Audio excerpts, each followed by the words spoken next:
Por causa de um acidente, a Áurea Rocha não vai poder estar com a gente hoje. Mas não foi nada tão grave. Semana que vem, certamente, ela já estará de volta. O Brasil deve manter o veto que proíbe a venda do programa operacional MS-DOS da firma americana Microsoft, com base na Lei de Informática que protege o similar nacional. A reunião do Conselho Nacional de Informática para julgar o recurso vai ser na próxima quarta-feira. Mas já se sabe o parecer do relator, o ministro da Fazenda, Maílson da Nóbrega. Vai manter o veto da Secretaria Especial de Informática, a SEI.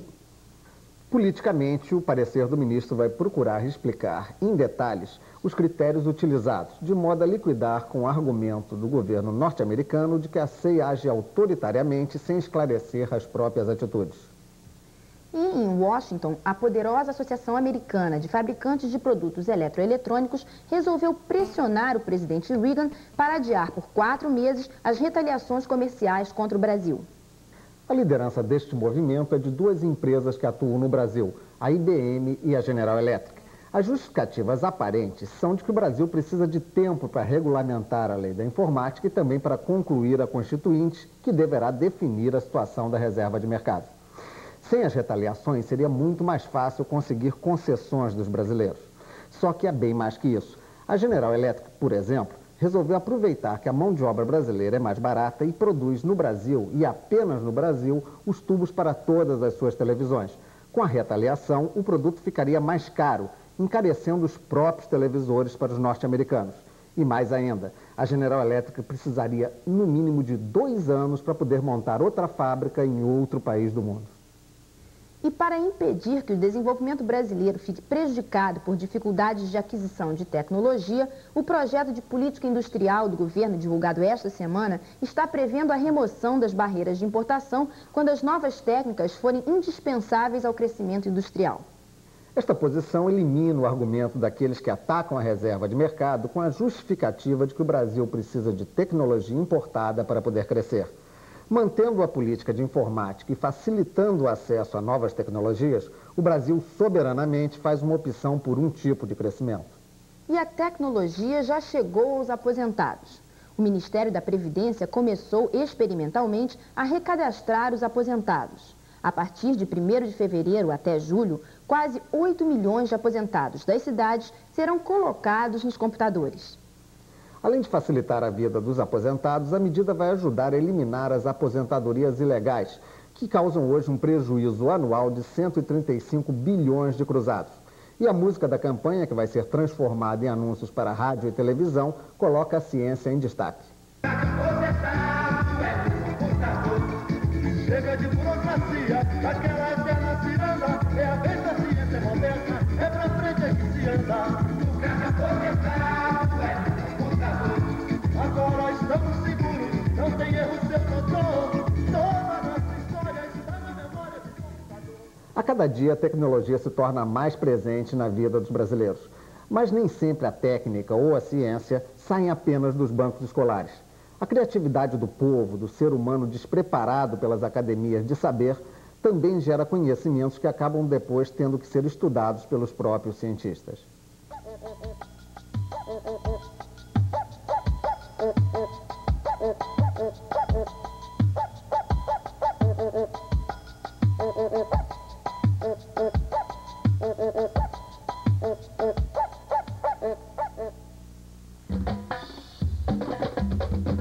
No Rio de Janeiro, existem centenas de favelas que são construídas em morros.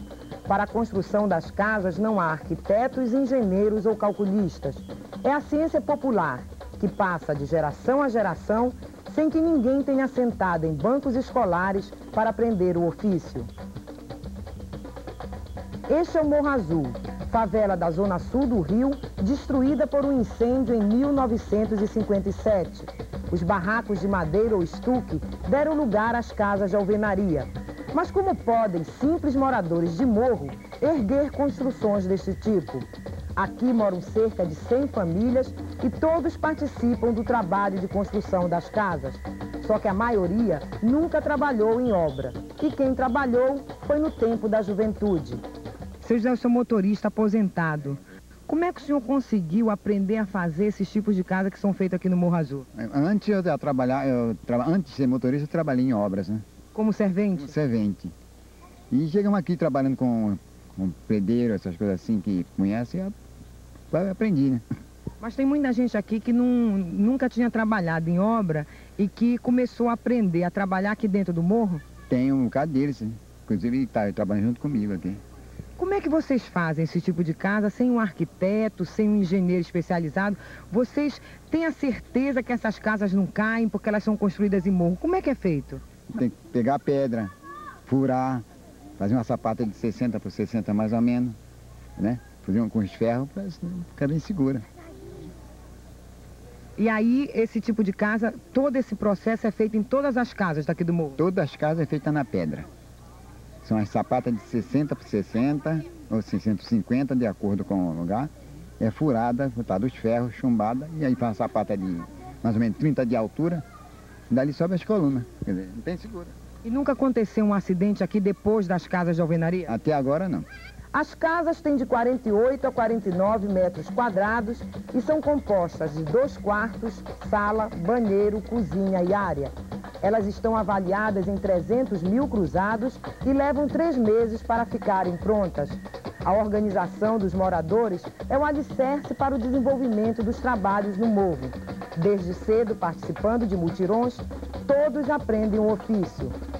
O Samuel tem 12 anos. Ele é um daqueles moradores que desde cedo já começa a construir a sua própria casa aqui no Morro Azul.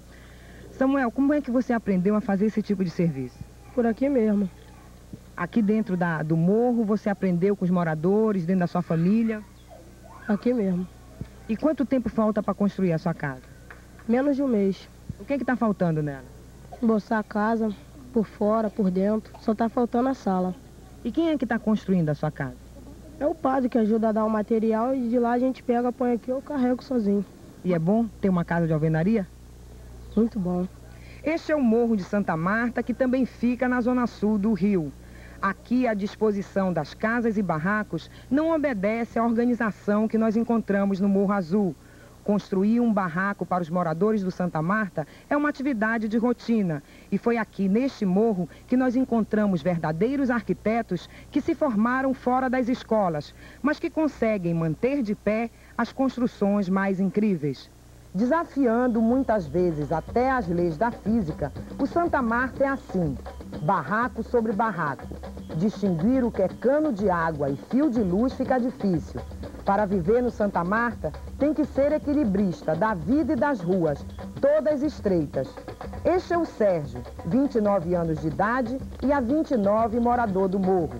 Ele não tem diploma universitário, nem estudou engenharia ou arquitetura, mas munido de serrote, martelo e outras ferramentas, é o responsável pela construção de diversos barracos no morro.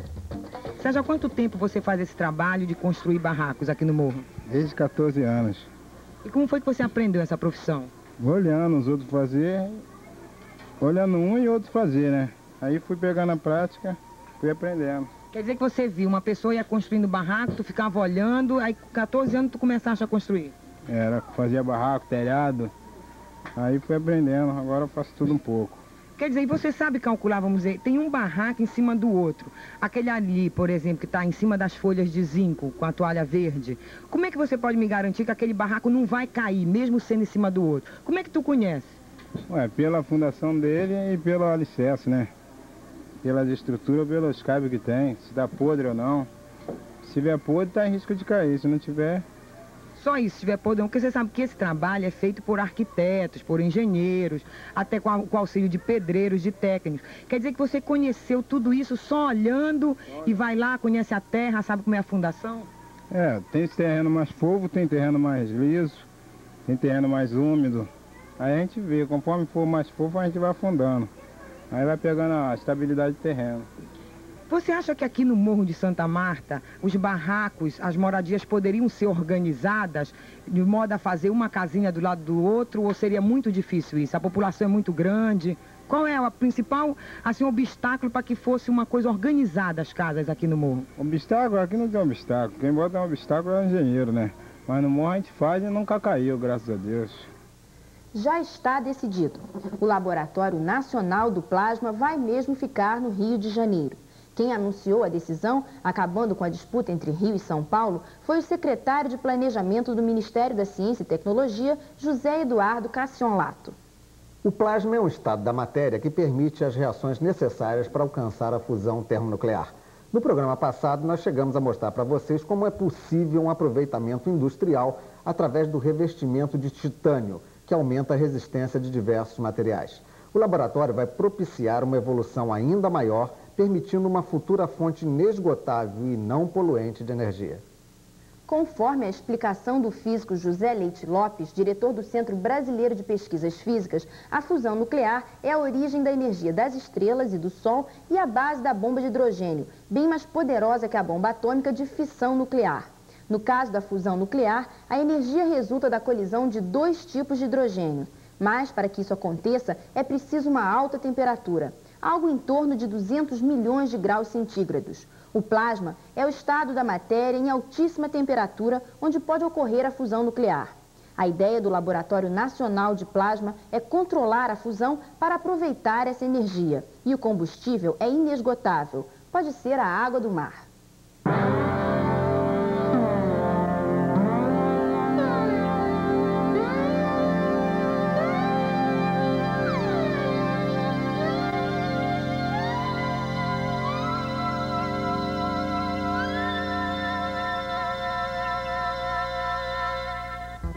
Um processo novo e muito simples foi inventado em Israel para selecionar batatas. Um trator passa e faz a colheita. Um outro ao lado vai recolhendo e colocando em uma caçamba, transportando toda a safra. Pedras e barros, é claro, acabam se misturando às batatas. A máquina de seleção funciona para separar as batatas das pedras e da terra. No processo de seleção por refrigeração, se perde muito tempo e dinheiro por causa de todo o material excedente que é recolhido junto às batatas. O Dr. Alfeller, do Instituto Vulcani, descobriu uma forma de acabar com todo esse gasto inútil. Ele inventou uma máquina que separa as batatas do barro e das pedras. As batatas continuam sendo colhidas no esquema tradicional, ou seja, junto com a terra e a pedra. O milagre, no entanto, acontece na esteira de seleção. As batatas caem à esquerda e as pedras e a terra à direita. A taxa de precisão desse novo método é de 99%. Com ele é possível triplicar a produtividade do trabalho de seleção, já que reduz consideravelmente os custos com a refrigeração. O sistema funciona da seguinte maneira: as batatas, as pedras e a terra são levadas pela mesma esteira até o selecionador. Ao chegar no topo da esteira, cada um cai mais perto ou mais distante, de acordo com sua elasticidade. As pedras e a terra caem mais próximo, enquanto a batata é lançada para mais longe. Há algum tempo que a indústria alimentícia utiliza a mais avançada técnica para a embalagem. Hoje, com esse novo método, os setores de seleção de alimento também ingressam na era da alta tecnologia.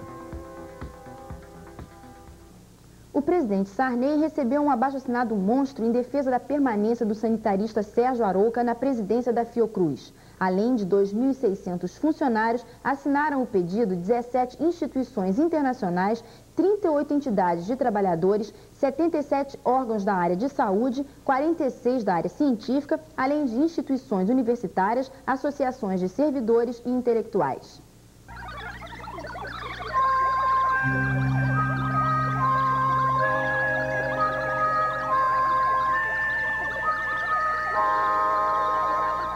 O Núcleo de Computação Eletrônica da Universidade Federal do Rio de Janeiro vai sediar o próximo Congresso da Sociedade Brasileira de Computação a ser realizado entre os dias 17 e 22 de julho.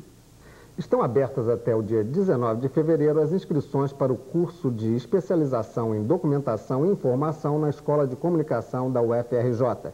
As informações podem ser obtidas pelo telefone 275-6746. Repetindo, 275-6746.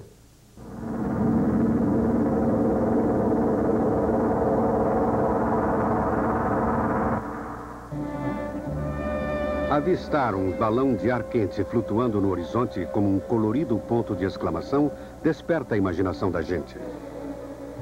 Poucas coisas podem igualar a emoção de um passeio silencioso numa gôndola de Vimy.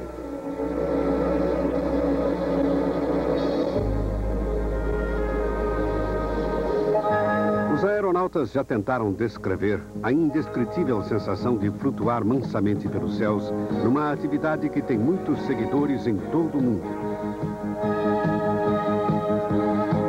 Mas o balonismo não é apenas um esporte. No passado, muitos países usaram os balões para o reconhecimento aéreo. Os balões já foram também usados para o correio aéreo e fotogrametria. E ainda transportaram sondas meteorológicas. Agora, graças à engenhosidade de um cientista, os balões estão ajudando também na astronomia.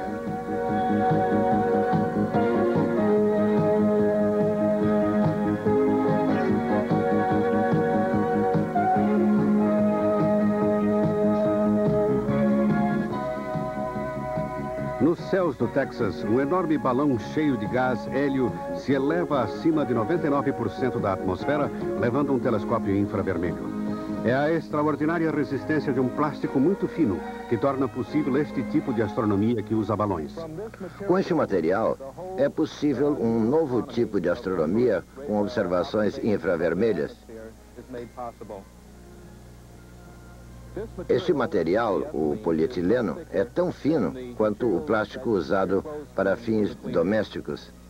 Ele aguenta, porém, o peso do telescópio com mais de 1 tonelada. Os balões que usamos para os nossos telescópios infravermelhos são realmente gigantescos. Aliás, quando o balão está na vertical, pouco antes da inflação total, ele é mais alto que um arranha-céu e quando atinge a sua altitude tem 120 metros de diâmetro e é maior do que um estádio de futebol. Os balões são lançados das instalações nacionais de balões científicos no Texas, onde são usados para estudar desde a química da atmosfera até os raios cósmicos. Giovanni Fazio e seus colegas do Observatório Astrofísico Smithsoniano estão usando a radiação infravermelha para estudar a origem das estrelas. Acreditamos que elas se formam de nuvens de gás e poeira e que este gás... O que queremos fazer com o telescópio de 1 metro é cartografar essas grandes nuvens de gás e poeira de nossa galáxia e localizar o ponto em que as estrelas nascem. Soltar os balões para recolher os dados é apenas a metade da história. Recolhê-los depois que descem apresenta outro tipo de problemas.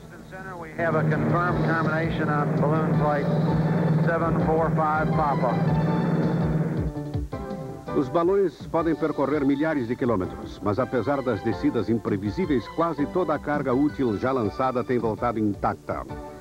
Há 13 anos, o grupo de Giovanni Fazio vem obtendo dados através de um telescópio de 1 metro levado por balões.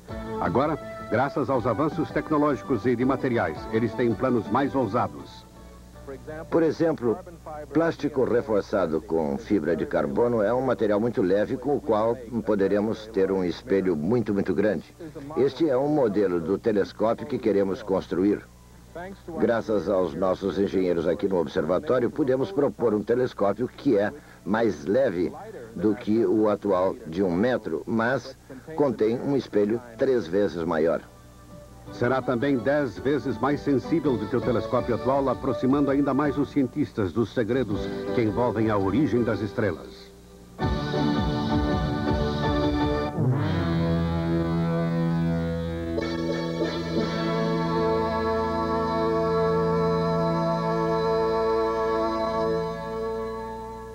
O Ministério de Ciência e Tecnologia oficializou esta semana o apoio ao Prêmio SAS, que pretende premiar estudantes das 3 séries de 2º grau com visitas dirigidas aos centros de pesquisas do Brasil. Uma equipe do Ministério vai indicar as instituições e os orientadores, acompanhar a feitura do regulamento e ajudar na indicação do júri. O Prêmio SAS vai ser lançado com ampla divulgação no início do ano letivo. O tema das monografias também já está definido, a partir de um questionamento. A ciência traz felicidade?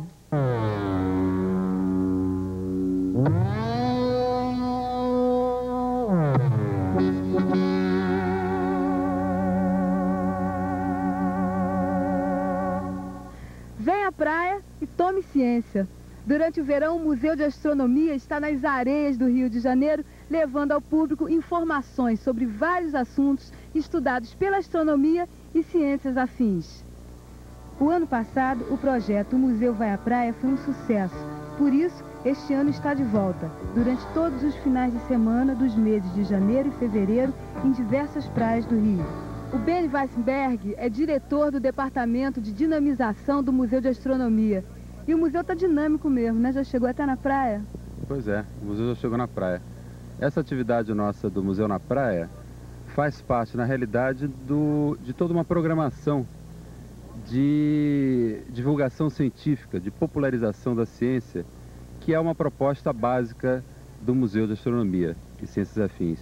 O Departamento de Dinamização, que é quem organiza, planeja, executa esse tipo de atividade, tem a preocupação de, no começo do ano, na temporada de verão, trazer o museu para a praia.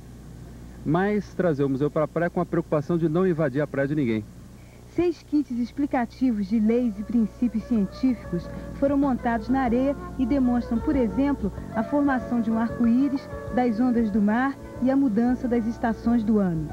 Aqui a gente pode fazer uma comparação de como a imagem é vista pela máquina fotográfica e pelo olho humano. André, como é que funciona isso? Tá, olha, essa é uma câmera escura que é o antecessor da máquina, tá? Nós temos uma lente convergente, que nós fizemos com uma lâmpada, e aqui atrás nós temos um anteparo, tá? Onde a imagem se forma. A mesma coisa acontece com o olho. Nós temos na frente a pupila, que é uma lente convergente também, e atrás o local é uma retina. É onde a imagem se forma no nosso olho, tá? O anteparo é a retina? O anteparo é a retina, tá representando a retina, que é o fundo do nosso olho. Tudo bem?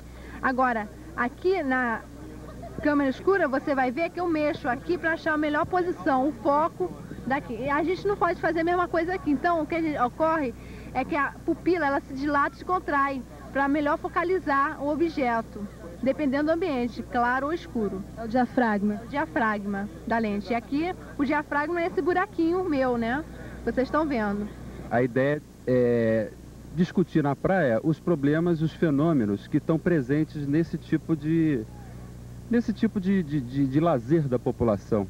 Né? É comum a população, principalmente os jovens, os adolescentes, virem para a praia nessa temporada do ano, e para nós é fundamental ter o contato com essa população a quem nós nos dirigimos como um público-alvo, no sentido de estimular a vocação para a pesquisa, a vocação, o interesse pela ciência, sobretudo o interesse pela ciência, não é?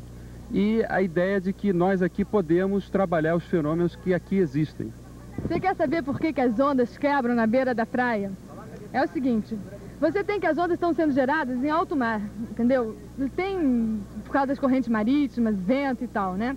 Só que na beira da praia é muito mais raso do que aqui em alto mar, onde tem uma profundidade. Então as ondas estão sendo geradas, entendeu? Você pode notar que o comprimento da onda aqui, ela vai aumentando em relação ao comprimento da onda aqui, que está sendo gerada, né? E isso acontece que o atrito na beira da praia vai ser muito maior do que o atrito em alto mar, onde está fundo, né? E devido a essa velocidade tá diminuindo, né?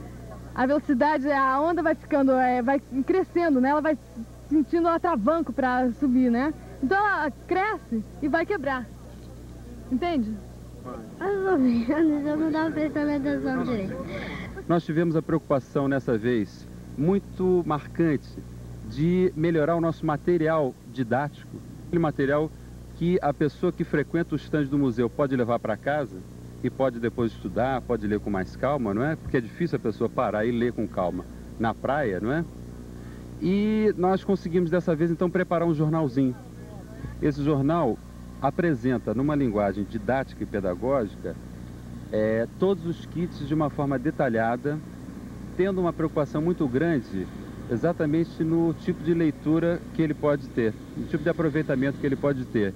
É um material que se dirige ao público leigo de uma maneira geral, mas que pode ter um aproveitamento particular junto à comunidade escolar. O projeto, organizado pelo Museu de Astronomia do CNPq, estará amanhã na Praia do Leblon, em frente a Bartolomeu Mitre, de 9 às 14 horas. Tome ciência na praia, vale a pena. Você acha legal acontecer todo esse movimento aqui do Museu de Astronomia na praia? É legal, a gente aprende muita coisa, sim. Olha, a vida também ensina muita coisa pra gente. Esta semana, por conta das pirâmides, essa estranha forma de tirar dinheiro um dos outros, muita gente aprendeu ou relembrou pelos jornais o princípio matemático das progressões geométricas. Quem analisou cientificamente foi capaz de descobrir praticamente o óbvio. Para alguns ganharem, muitos têm que perder. O que talvez ninguém tenha parado para observar dentro desse delírio coletivo de ganhar dinheiro fácil é que coube exatamente a um brasileiro, o cientista mineiro Arísio Nunes dos Santos, desvendar um mistério escondido nas pirâmides, as sérias do Egito. Com a ajuda de computadores, ele conseguiu demonstrar que dentro das pirâmides, como a de Quéops, se escondem cálculos matemáticos fantásticos, permitindo, através do alinhamento geométrico das galerias em relação às estrelas, estabelecer com precisão o mês, as horas, os minutos e até os segundos. Uma descoberta que está impressionando a comunidade científica mundial, sem que nós, brasileiros, preocupados com falsas pirâmides, sequer tomemos ciência disso.